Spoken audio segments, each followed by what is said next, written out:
We are the anchors of Queer News Tonight, and this evening we discuss the queer headlines. In the vice presidential debate, Tim Walz criticized J.D. Vance's vagueness on healthcare, childcare, abortion, and immigration, while Vance deflected on key issues. What are the key LGBTQ takeaways? Trump sparked controversy with unverified claims about transgender school programs. He has faced criticism from educators, medical experts, and even some conservative allies. Homonormativity prioritizes certain queer identities, ultimately shaping social norms, media, and policies, fostering division within the LGBTQ community. Sean Combs is arrested on sex trafficking charges with over 120 victims, including minors. Men are included in the list of accusers. The 2024 Time 100 Next list celebrates influential LGBTQ icons, creatives, and leaders, shaping a more inclusive and diverse cultural landscape. Good evening. Welcome to Queer News Tonight. This is the world's first and only LGBTQ daily evening television news, broadcasting live and available on demand on your favorite streaming channels. We are proud to announce that YouTube has recognized Queer News Tonight, certified by analytics company vidIQ, that we now have more than 9.5 million views. More than 500,000 of you have watched this show in the last 60 days. Thank you. It is Thursday, October 3rd, 2024. We are live and literally out of the closet and into the headlines. So many of important stories we are going to tell this evening on Queer News Tonight.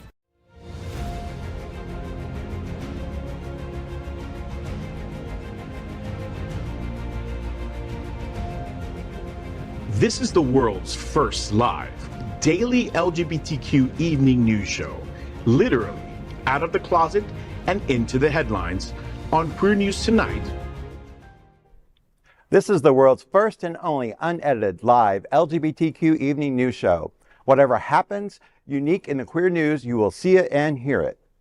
Hotspots Magazine Happening Out Television Network is a nonprofit 501c3 media company in the same model of PBS and NPR, but designed for the queer community. Our mission is to support the 11 pillars of LGBTQ community. We want to inform and educate the key issues of lesbian, trans, Latino, Black, healthcare, seniors, students, faith, social justice, business, and queer culture. Help us support our community. We are part of one of the largest LGBTQ nonprofit media companies in America, Hotspots Magazine and Happening Out Television Network.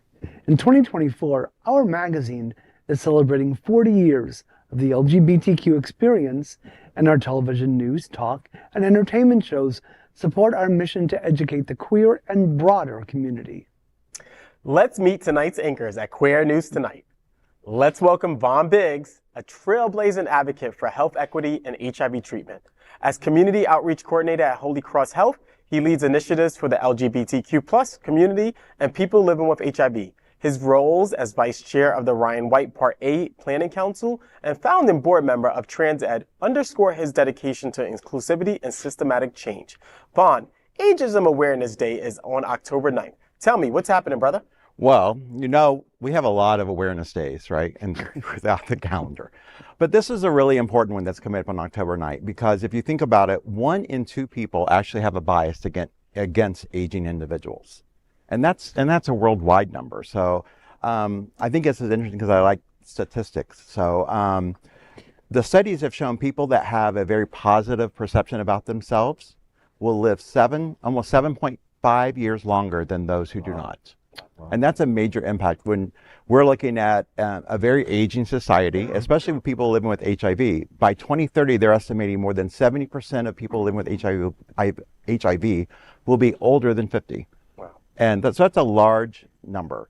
And it's a matter of, we see, especially in the LGBTQ community, we have a lot of seniors that don't come out anymore. They don't socialize like they used to. Yeah. So for me, it's like a call to action that we need to start making aware of those people that we're not seeing out in the community and getting them involved because they don't feel like they belong anymore.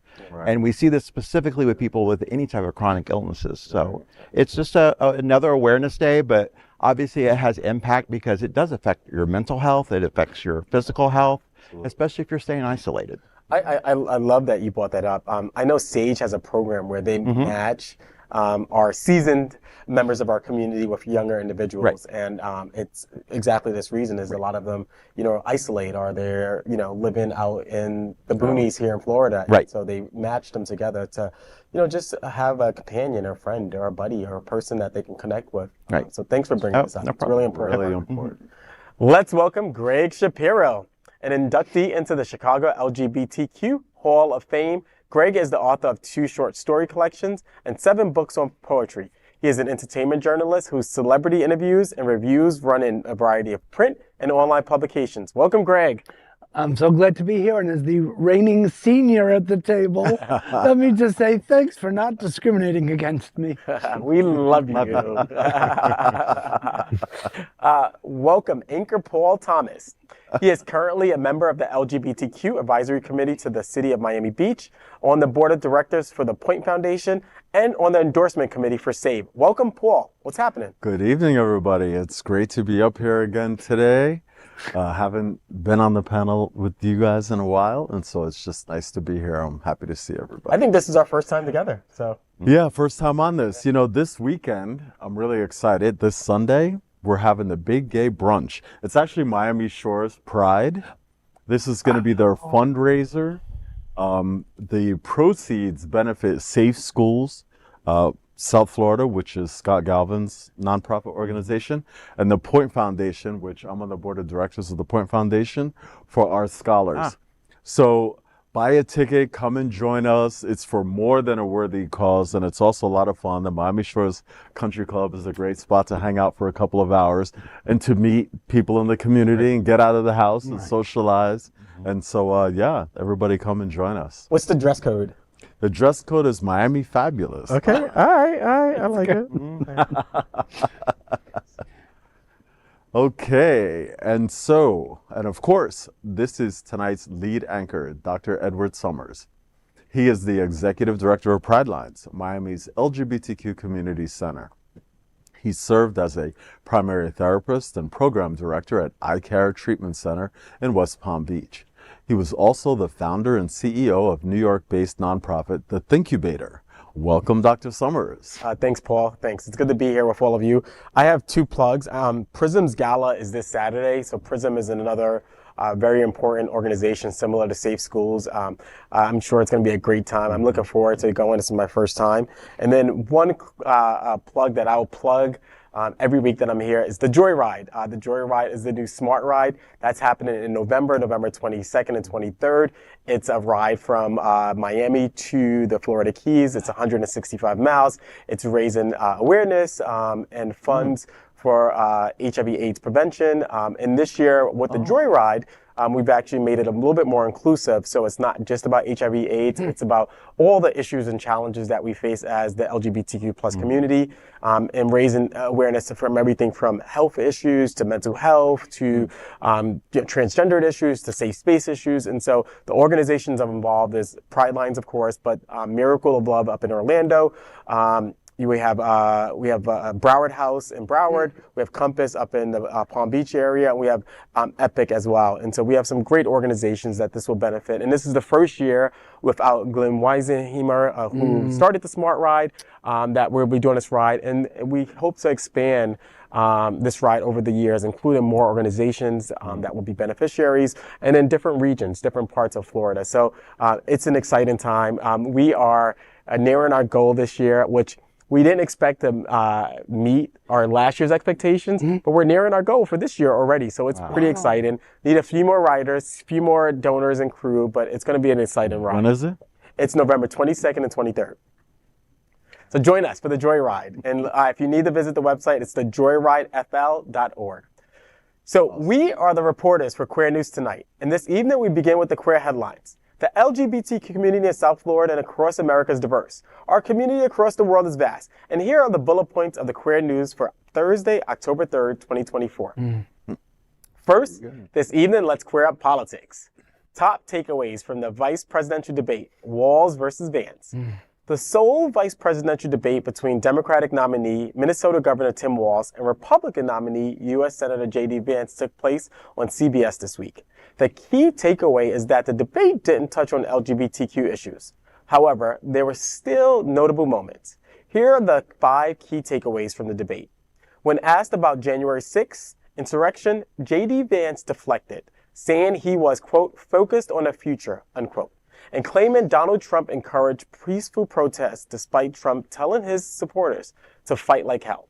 Vance's refusal to directly address the attack and downplaying of the violence was challenged by Walz. The second takeaway was Vance's struggle to provide specifics on health care, referring to vague, quote, concepts of a plan, unquote, from Trump regarding the ACA. Walz mocked Vance's lack of detail, saying his, quote, concepts of a plan, quote, unquote, wouldn't cut it in his 4th grade classroom. Estimates show more than 3 million LGBTQ Americans are on Obamacare, so a significant reduction or loss of the program would have devastating effects on the queer community. The third takeaway was Vance's outdated view on childcare. He suggested that churches or neighbors handle childcare rather than federal programs. Walz countered this by supporting Kamala Harris's child tax credit proposal and advocating for paid family leave. The next takeaway was Vance's emphasis on his support for letting states decide abortion policy. Walz criticized this stance, pointing out that since the overturning of Roe v. Wade, women have died because they couldn't access abortions in their states. The last takeaway was how Vance frequently shifted blame to undocumented immigrants or illegal aliens for various issues from gun violence to the housing crisis. He claimed that an influx of undocumented immigrants caused housing shortages. Walz refuted these claims, arguing that speculators on Wall Street were a bigger factor in rising housing costs and pointed to a bipartisan immigration bill that Trump opposed for political reasons. The debate highlighted clear differences in policy and vision between the two candidates, with Walz consistently pushing for detailed plans and Vance remaining vague on the key issues. There will be no more debates before the election. The debate. Just on the general topic of the debate, I just felt like it wasn't as exciting as the Kamala Harris and Trump debate. I think that both candidates really toned down who they were. Walz, normally on a campaign trail is really exciting and really, just a lot of energy and, has a lot of great lines, attack lines. And I just felt like he was not himself into the end. I don't know who the hell J.D. Vance was. That's just not who he is. He was just a phony, a liar, during the debate. I do think on substance, Walz clearly his job there was to talk more about policy and to really dig deep into, the policy prescriptions of his campaign.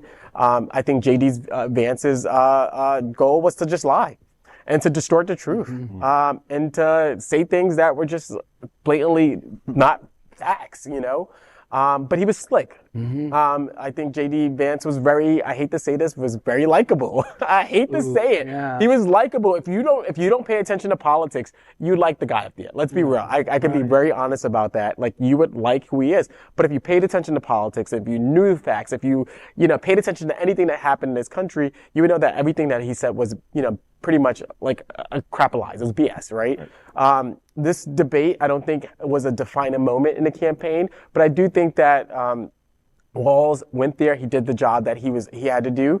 I liked when he got back to himself at the end, where he just called them out, on January 6th. I think that was the defining moment. I think that's where it completely turned the debate, right? Because to be honest, I'm going to be very fair. Vance was killing it, and J.D. and Walz kind of like gave him a pass. Well, you can't say killing it when somebody's just. Well, he's lying. Right. He was killing it on style. He's not killing it. Right. No, he was on style. Maybe you liked his style, but you have to remember that these guys, that you liked his style, but you have to remember that the vice presidential role is really very. It doesn't have a lot to do, right? And so when they're up there debating, it's very difficult to debate because you can't say my policy. Like Kamala and Trump, they could really talk a lot more. You're kind of relegated to you're speaking for the other person or you're speaking for the platform. You can't really say too much because you don't want to overshadow the other person. You can't say something that maybe they've had some other meeting you don't know about it. So it's weird to have a vice presidential debate. They've never been very interesting. They've never been like anything that really swayed an election. I think they pushed the issue really because Tim Walz wasn't well known nationally. Right. And so to get him in front of the cameras as much as possible, they figure, all right, let's go ahead and do this debate. I felt the same as you. I didn't really watch it because it's not for people like me. That debate was for people who were undecided. That debate was for people in rural America who don't have access to the New York Times and all this stuff. So I wasn't really planning. The little bit that I did watch, I thought the same thing, right? Walz was holding back and he was sticking to, but then I went, well, he has no choice because he's running for vice president. And there's not a lot you can say when you're the vice president. You can't actually say anything because everything is someone else's decision, right? And I wanted him to be coach, and I wanted him to, that I know I had in him. And then I went, but wait, but that's not his role. Like right now, he's running for vice president. Well, I think he also said in advance that he's not a great debater. He's not a debater. He came right out and said that.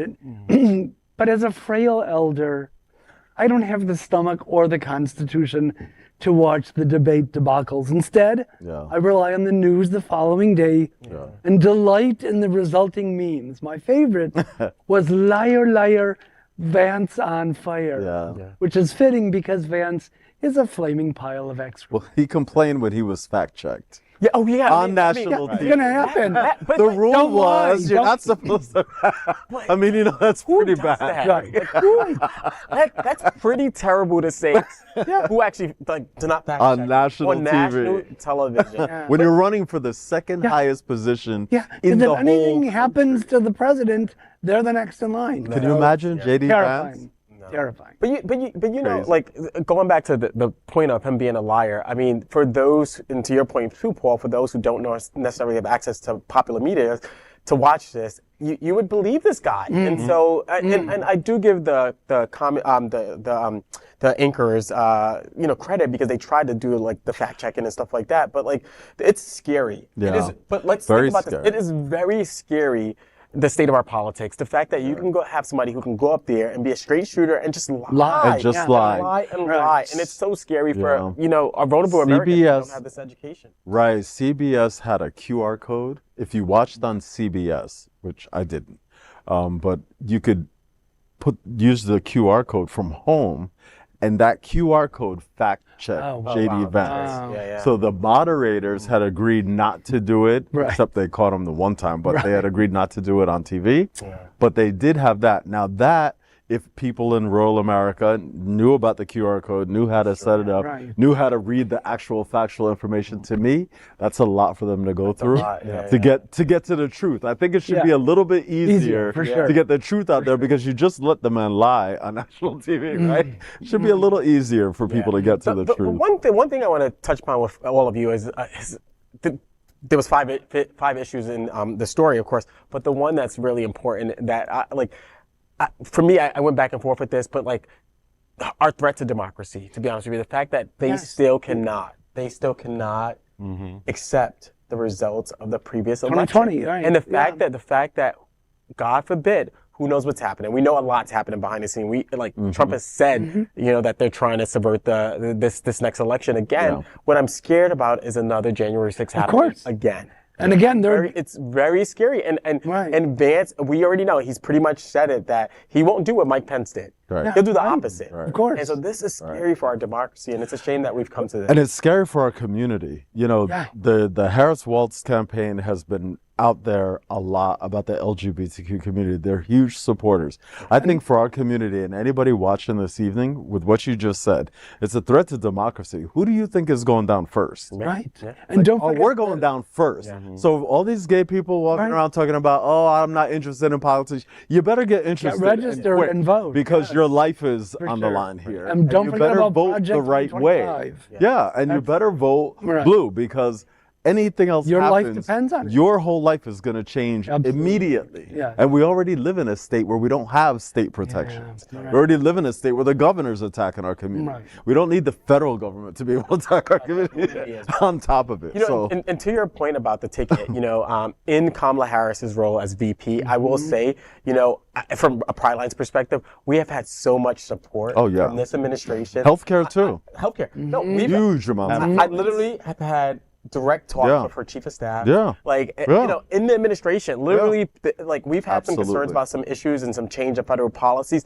Literally, her people are on the phone with us Yeah. at Pride Line saying, let's talk about this. Let's walk through this. How can we support you? Absolutely. How can we, like, connect you to the right resources for Pride Lines to make this work for your And you want that community? relationship to Like, continue. it's amazing. Yeah, right. But it's amazing the response that they have been, how Right. responsive they've been to the Right. LGBT community. Right. Knowing our vulnerable status here in a state like Florida, they have been so responsive. And I will say, Secretary Becerra came down, for Health and Human Services Right. back in June, and his office as well. Still very, like, I could literally pick up the phone and call people from Harris's office, her Yeah. government office, not her campaign, and Bashira's office Right. to talk about issues Oh, in yeah. our community. Yeah. That's the air that we have because they're concerned. They're genuine. I could say this. They care. The administration is genuinely concerned about our community. Do you hear what Well, he just you know, said? yeah. To your point, Voters? Paul, Yeah. to your point, Yeah. like to our LGBT community, if you're not paying attention, pay attention. Yeah. You better vote. Right. You better You vote. better vote. Because Vote. we're out here fighting like crazy, but like We need everything. it can get bad. Oh, we need every single need vote. everyone. We need every single vote. What's up next? All Brian? right, next, let's queer up students and youth culture. Trump claims that school education is, quote, mostly transgender these days. Former U.S. President and current Republican presidential nominee Donald Trump has once again made controversial and unverified claims about the U.S. education system, pushing a right-wing anti-transgender narrative. His latest remarks this week, made during an interview with former advisor Kellyanne Conway on her Fox News show, Here's the Deal with Kellyanne Conway, have sparked widespread criticism, according to Huffington Post. Trump said, and I quote, "We want reading, writing, and arithmetic. Right now, you have mostly transgender. Everything's transgender.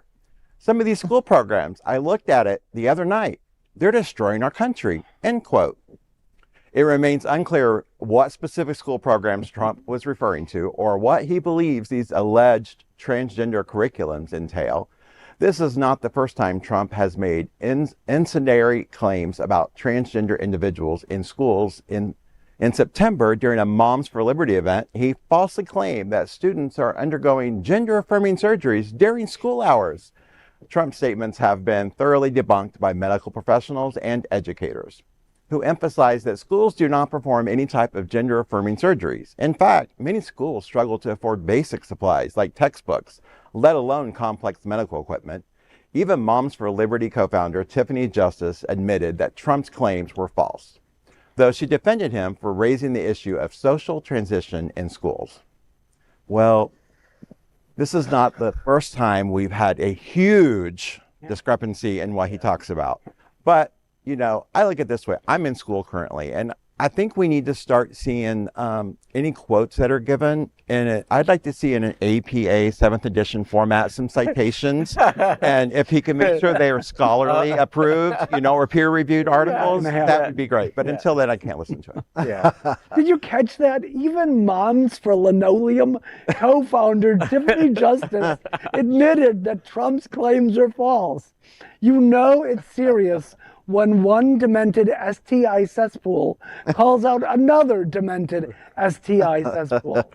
Yeah. No, I can't agree more. I think, this is a divisive issue, right? It's meant to divide our country. He's trying to win this election, and he'll use anyone at any cost. And it's a shame. It's a shame that, that he's picking something like transgendered youth, right? Or individuals who are questioning their gender identity. And it's hurtful. It's very, very hurtful. And shame on the conservative movement, who is supposed to be about protecting people, right? And, and protecting safety of our country. And yet they're doing the exact opposite. There are these interesting IG videos out there now where, parents are like talking to their young son and saying, hey, go to school, be safe or whatever. And then the son comes back and he's a trans youth, like he's a transgender female then, right? But these IGs are meant to mimic, like Trump, and saying that excuse my French, this is not happening. Like, what are you doing? Like I said, they can barely afford books. Right. Listen, it Perform sounded surgery. right. It sounded so interesting to me. He's like, "There's all this transgender school," and I'm thinking,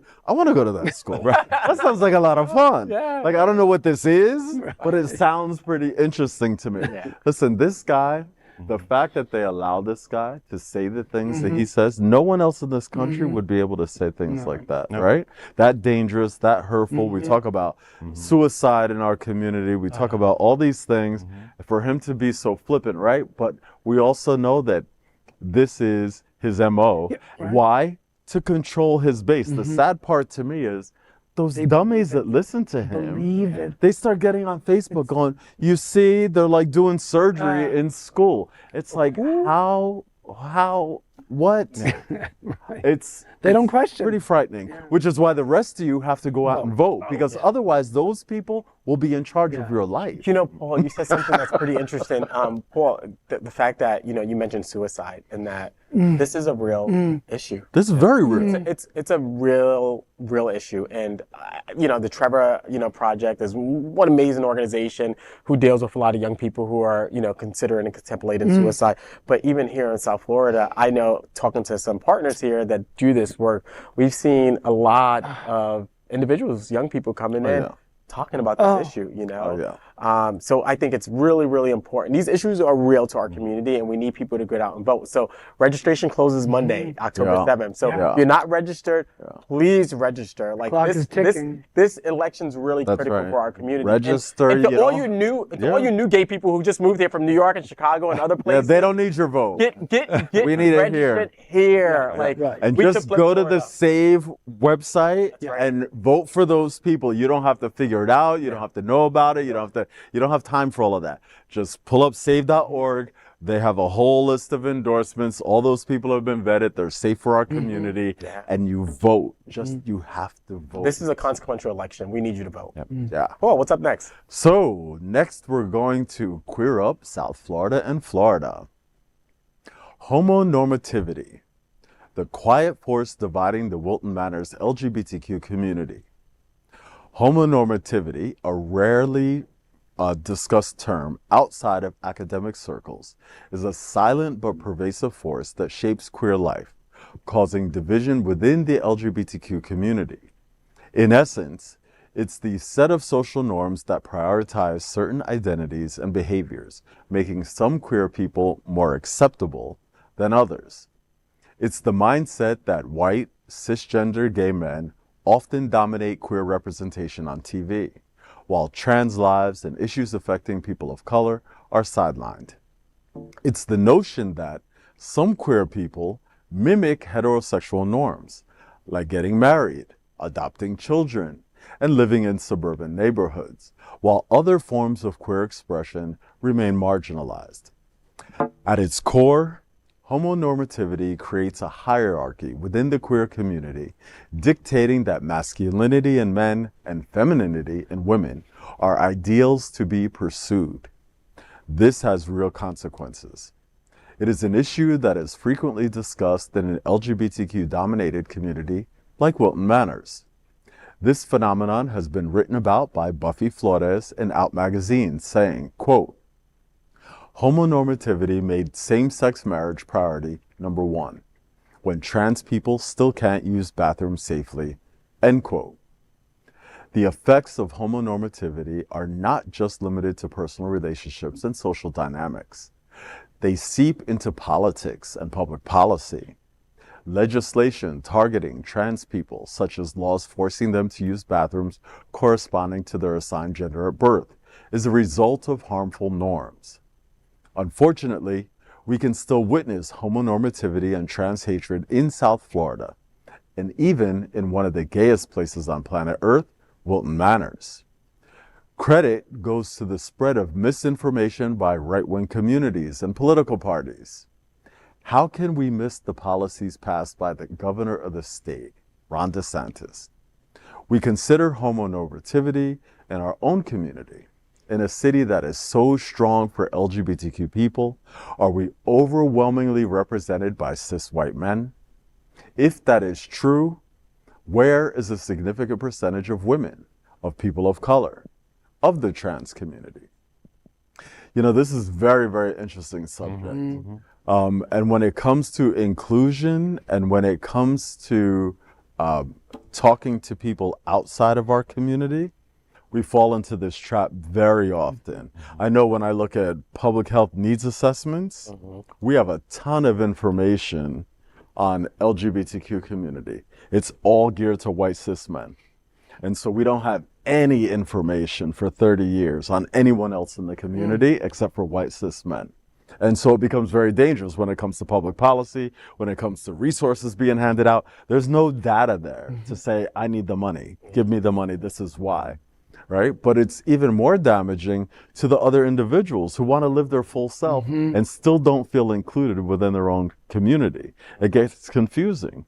When you talk about people who are at risk of suicide, when you talk about people who feel like they're being marginalized out of pride. I've had people tell me, I don't see myself here. I don't feel like I can be myself here. And, you know, we have to be very, very aware when we're marketing for different events, when we're having conversations, that we're not going, everything is okay because it's okay for a certain part of our community. We have to always, always, always take into account the least of us, the people most at risk, and make sure that if we're taking care of them, then everybody else is automatically going to be fine. And that's the way that I see us dealing with this idea of homonormativity. This is from the 70s. If you remember, what's her name? The trans woman from Stonewall. Marsha? Not Marsha. Oh, Sylvia Rivera? Right, Sylvia Rivera. Right. She was yelling and screaming on the microphone going, I started this for you guys. I got you free, and now you tell me I can't even be here. Like, this is not a new concept. It's been something going on in our community for a long time. But now if we're going to put names to it and we're going to actually like talk about these issues, then we got to make sure we're addressing them. We're not just talking them. Because people within the community get hurt behind it. How do you feel about the context of Wilton Manors, right? So this story talks about Wilton Manors in particular, right? So how do you feel about, you know? I don't know the community that well. Like, I don't live, you live here, right? Is it a mixed community? Well, I'm glad you brought that up because you're in Miami, which also has a sizable, Miami Beach, has a sizable community. Do you mind my asking? But from your perspective, are you seeing the same thing in Miami? Well, yeah, for sure. I mean, when you go to the organizations, it's cis white gay men that are in charge of all the organizations.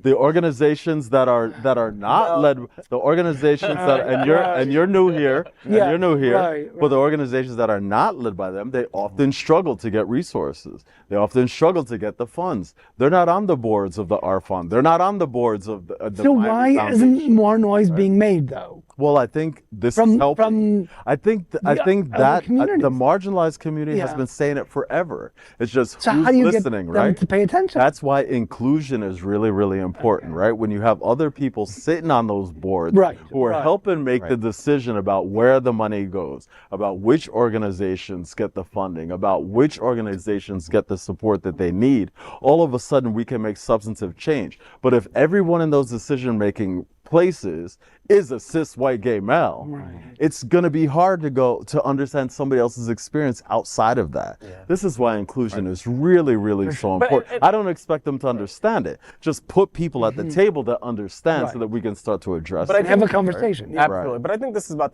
the collective power, collective will, and also the role that leaders like myself have of like making sure that we help to mentor and bring others along, right? I fundamentally believe that that's how we make the changes, right? I'm at the table, so I'm going to bring along my brother and sister over there, right? I'm not going to just be the only one at the table. I'm like, ooh, I'm the token, thank God. So it's incumbent upon us who are at the table, who are in these conversations to say, wait a minute, I don't want to be the only one. Let's bring more people in the table. And for me, like when I look at Pride Lines, right, I make sure in our hiring practices that we have a diverse community, right? That we're representative of the community here and that we're not just a community of men, right? Gay men, right? Right, but we have to remember, we have to always remember that people in marginalized communities can't change racism. That is the responsibility of the white community. Yes, for sure. You cause racism, you have to fix racism. We can't fix that for you. That's on you to have those conversations to go, we got to change it, we got to do it differently. You and I can sit at the table and fight for what we can fight for, but we can't change that, right? Those discussions have to be had and they have to be addressed, right? Homonormativity, I think also because outside of our community, it's policymakers in Tallahassee are much more comfortable when a straight actor, I know myself, I come in, they don't even know that because of the way I present, Right. that's not what they're very comfortable to invite me into the office as opposed to someone else who may make them feel uncomfortable just by their presence, right? So there's a lot that we have to wade through. But having this conversation, I'm really, really glad that we're having this conversation, especially for our community, because we have to lead it, right? We can't expect people from outside the community to understand it until we start addressing it. But to your point, though, if we, Vaughn, you should go next. If we don't push and hold people accountable, they won't change. So I think it is up to us as well, right? To like, say we have something, power, to but say something. But if we're at the table, we have probably just as much power, you know, right? And so it's up to us to push the conversation as well. I know I've been around people and in circles where, guess what? That one person likes being a token. They like it. They don't want to bring nobody along. They don't speak up? And so no, I've been at the table. I'm like, what? Like, bro, like, really? You're not going to bring the rest of us along with you? Right. And they like that place of privilege. So it really is incumbent upon us to be there, to speak up, and to hold them accountable. You know. Well, I think, you know, I moved here 6 years ago, and I joined the Broward County HIV Health Services Planning Council, and I was the chair for the Community Empowerment Committee. And interesting thing that I thought was interesting was we had our very first community event when I was chair, and we actually held it at Ariana Center, because we were inquiring as to why we didn't have a lot of transgender individuals accessing care, and what maybe we weren't doing in Ryan White. And we had that meeting, and I still love them to this day, but they read us for filth. And I'm glad they did, because I was able to sit back and go, this is the part where I'm talking about, you have to get people around the table. And now today we do. We have transgender women around the table at the Planning Council. And I think when you talk about Wilton Manors and we talk about our community, and you're right, we have to advocate to have, if you're going to be in a room talking about a certain race or whatever category you want to talk about, if they're not there representing, keep your mouth shut until Everybody has to be present. Make sure they're there. That's right. And if you don't vote on somebody's behalf, if they're not even being represented at the table. And we see that. And we also see people who all they want to do is be on a board of directors to put it on their resume. They're not doing the work. They just want to put it on their resume. And it's not really doing anybody any good. No. Yeah. Thank you for that. Yeah. Next, let's queer up entertainment. Sean Combs arrested on sex trafficking charges as over 100 lawsuits are filed, including men. Sean Combs, also known as Puff Daddy, P. Diddy, and Daddy, was arrested last month in New York City on charges of sex trafficking and racketeering. Following his arrest, a wave of lawsuits is expected from 120 new victims, both men and women, alleging sex crimes against Combs dating back to 1991. Some of the accusers were minors at the time of the incidents, with allegations including drugging and rape. Tony Busby, the attorney representing the new accusers, indicate that companies and individuals aware of Combs' alleged misconduct may also be named in the lawsuits. Potentially implicit entities include Bad Boy Entertainment, Universal Music Group, and Epic Records, all of which have been associated with Combs. There are speculations regarding the involvement of other celebrities. After pleading not guilty, Combs was initially held in solitary confinement at the Metropolitan Detention Center in Brooklyn. As of September 29th, reports indicate that he is no longer on suicide watch and has been visited by family members. With these serious allegations, Combs is expected to face multiple legal challenges in the coming months and years. Charges coming from both women and men have led to widespread speculation on Combs' sexuality. This story is still developing, and we will keep you updated with new developments. Oh, man. P. Diddy. You know, I think that there's always been rumors in particular about his sexuality and the fact that he was probably fluid for many, many, many years.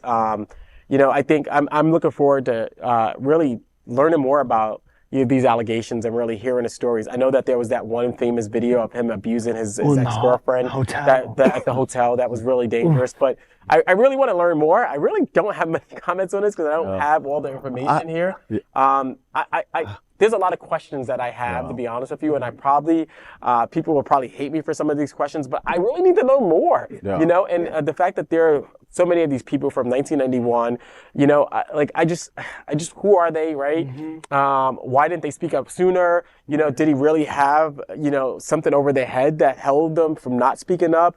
Like, I just really need to know more information. It just amazes me that there's 120 people who have experienced this, and just like, I don't know, you know, I want to know more. Well, about 25 years ago, I did an interview with musical duo, this identical twin brothers. And I remember them sort of conspiratorially sharing a story about Combs at the very least being bisexual. So in a way, I'm not surprised about the recent allegations, but like you said, what took it so long? And all these people, all these years that it's been going on. I really think we have to be incredibly careful about this story. I think when too many of the headlines are about his sexuality, that's not against the law. The first headlines that were out were about how much lube was in the house. That's not against the law. We in our community have to be very, very careful about how we let the media talk about this story for two really important reasons. One, they can easily, especially in a state like Florida, start to try to criminalize our normal behavior. These things are not against the law to have. They shouldn't be part of the story. The other thing is, if there are real victims, do you know how hard it is to get a victim to speak up? If you're writing a headline about the lube and about somebody being fluid and you're not protecting the victim and you're not giving them any respect and you're not treating any of that seriously and you're just going after the gossip, that's 120 more people who are getting abused right now going, I don't want any of that to come out about me. There's no way. And they stay in that abusive situation. The media needs to be really, really responsible about how they cover this story. If there are real victims out there, they need to be treated like victims. And if there were crimes committed, they need to be treated like there were crimes committed. And this should not be about lube. It should not be about whether he's bi. It should not be about any of that stuff ever. And they better get it together, because it's only going to make this whole situation a lot worse if they're just going for the quick clickbait to get more clicks, but then 10 more people continue to stay in abusive situations. That's to your point. Where's the justice for the people, right? That's what it should be about. We should be protecting the victim. That's right. The minors, And the minors. We should be protecting all of them. And I don't care how much lube was in a man's house. Who cares? That's not against the law. And who cares if he had sex bar? Who cares? Who cares if 100 grown consenting adults are in there having sex every night? That's not against the law. If there's a victim of a crime, they need to be treating it as such. Absolutely. That's how I feel about that whole thing. Next, we're going to queer up entertainment. LGBTQ stars shine on the 2024 Time 100 Next list. The 2024 Time 100 Next list has arrived, celebrating influential leaders and creatives, including LGBTQ icons such as Alice Oseman and Richard Gadd. Now in its 5th year, this annual honor recognizes the diverse talents shaping today's cultural landscape. Alice Oseman, celebrated for her hit series, Heartstopper, shines in the Artists category, with Season 3 eagerly anticipated. Renee Rapp, a 24-year-old lesbian singer-songwriter and actress, makes waves in the Phenoms category, continuing her ascent in the industry.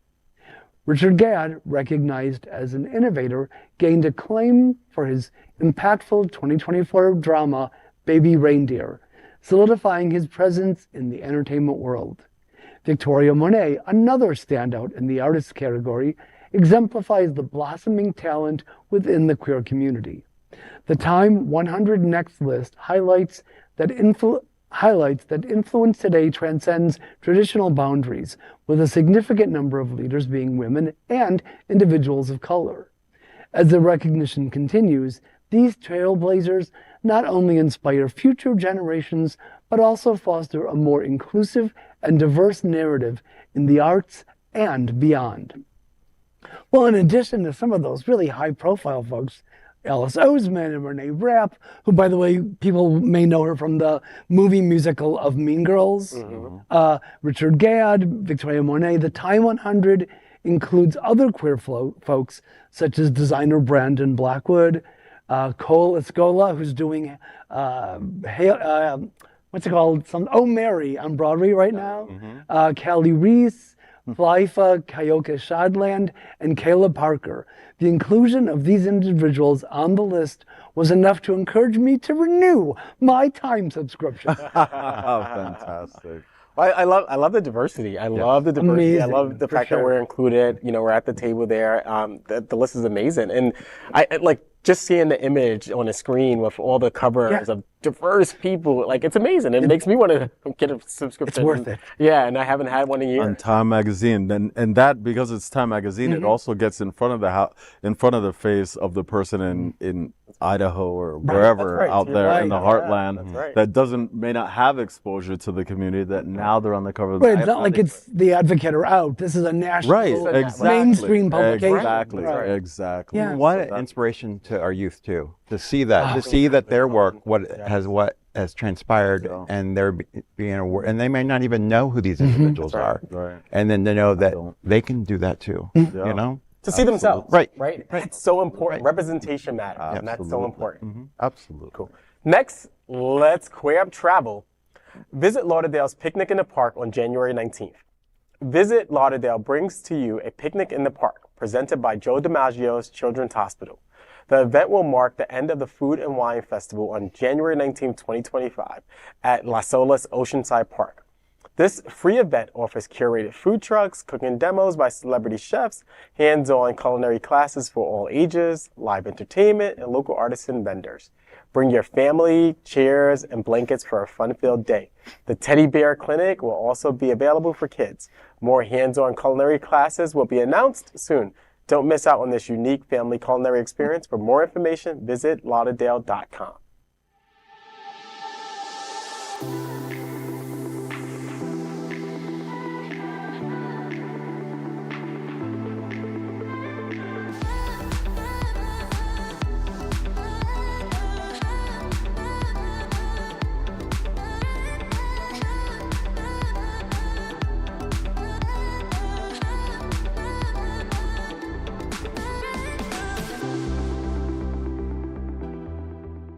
Next, we are proud of our special partnership with Sunshine Cathedral, the world's largest queer church here in Fort Lauderdale.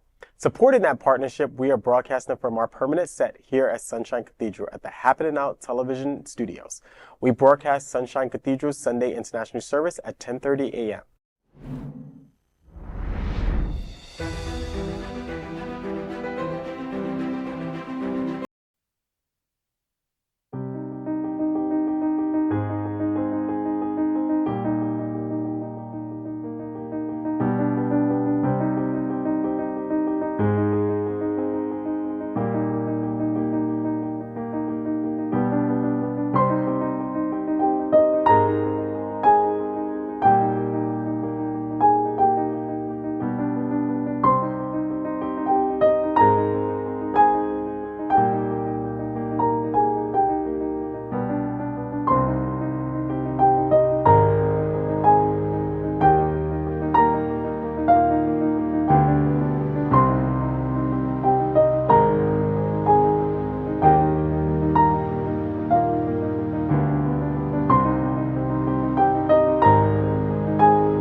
LGBTQ 1 Minute News, let's queer up politics. Right-wing pundit claims gay men love J.D. Vance and hence will vote Trump. A right-wing writer for the Daily Caller claimed that gay men are swooning over Senator J.D. Vance after his week's vice presidential debate appearance.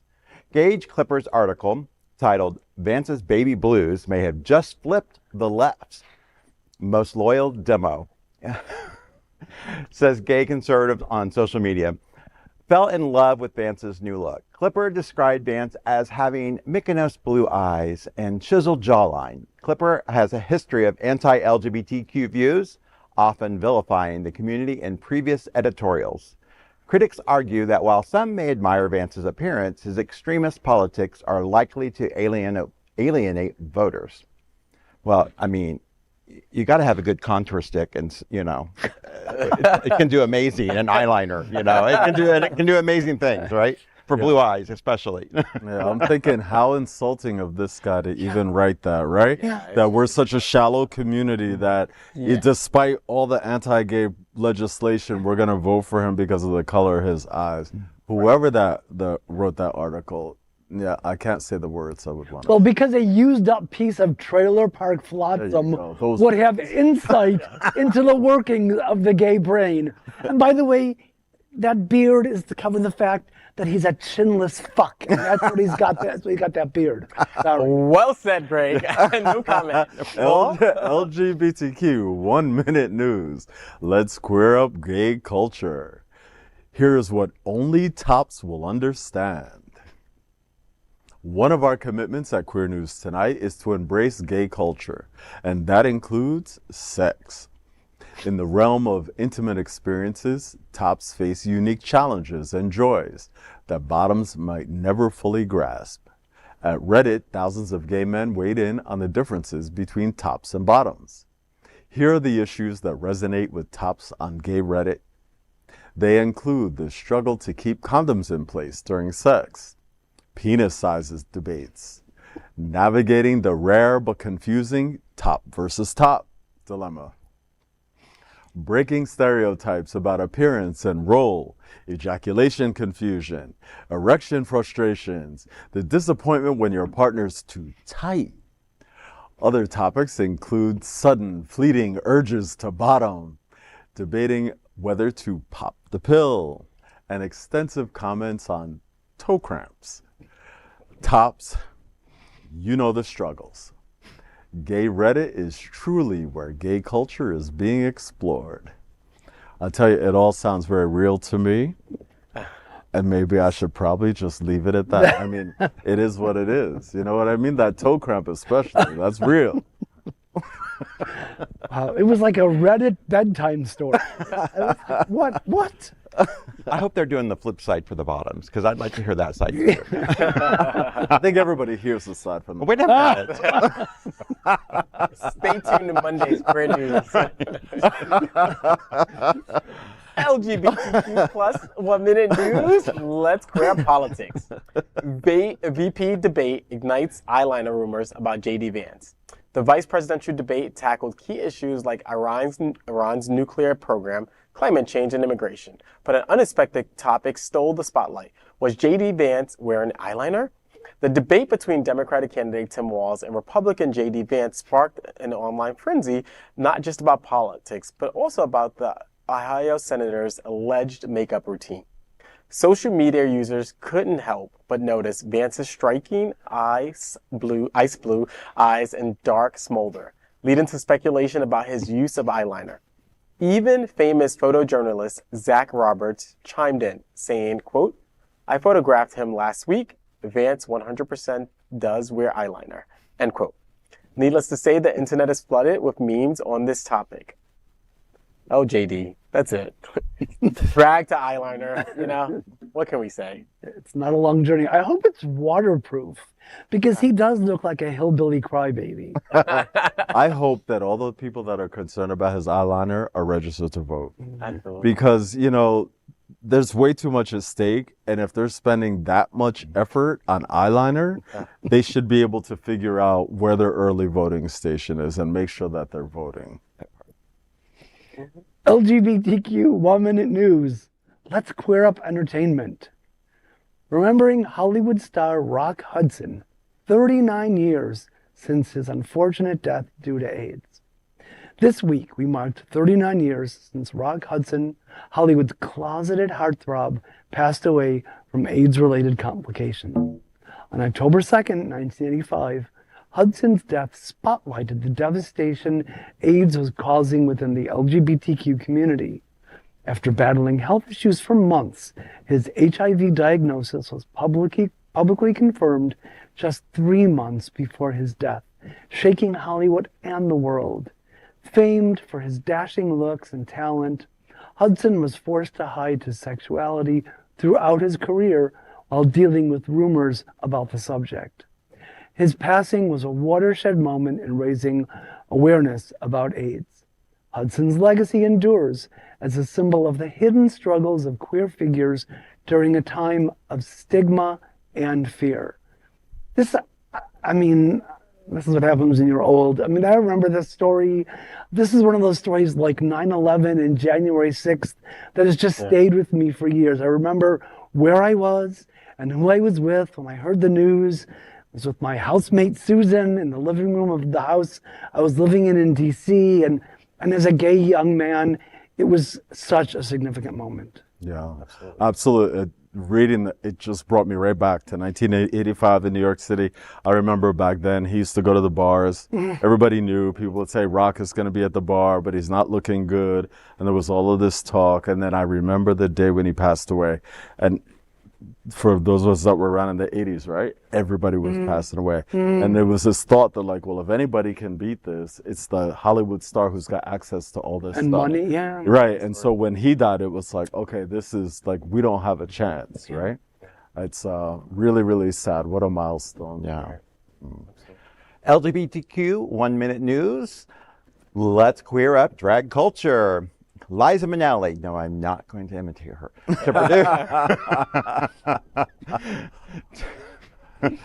To produce Drag Race Stars musical, Hollywood legend Liza Minnelli is making a grand return, this time as a producer for Drag the Musical. The musical will star Drag Race All-Stars 2 winner Alaska, who is also co-writing it. The show follows 2 rival drag houses in a fabulous, fierce battle for supremacy. Minnelli, a 4-time Tony winner, praises Drag the Musical as brilliant. The off-Broadway cast includes Drag Race icons like Jujubee, Lux Noir, London, and Jane Sport, alongside Pose's Eddie Corbick and Rent Live J's Elaine Marcos. Fans eagerly await the iconic queen's next step into theater magic. I can't wait. I mean, come on. How can you not love Liza? Come on. Of course. Yeah.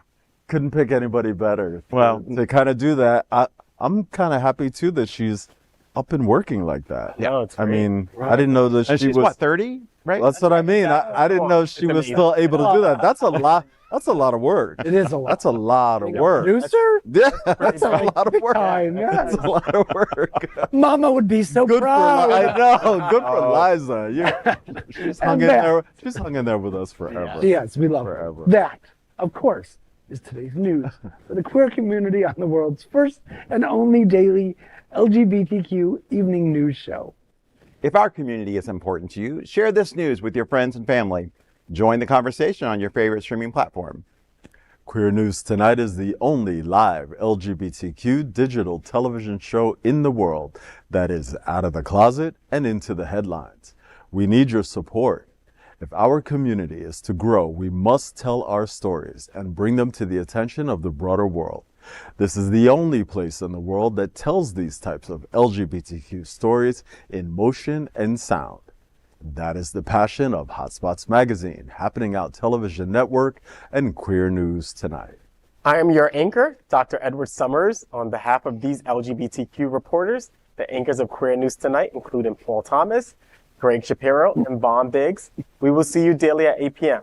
We remind you the presidential election is just 32 days away. Stand up for equality, rights, and representation.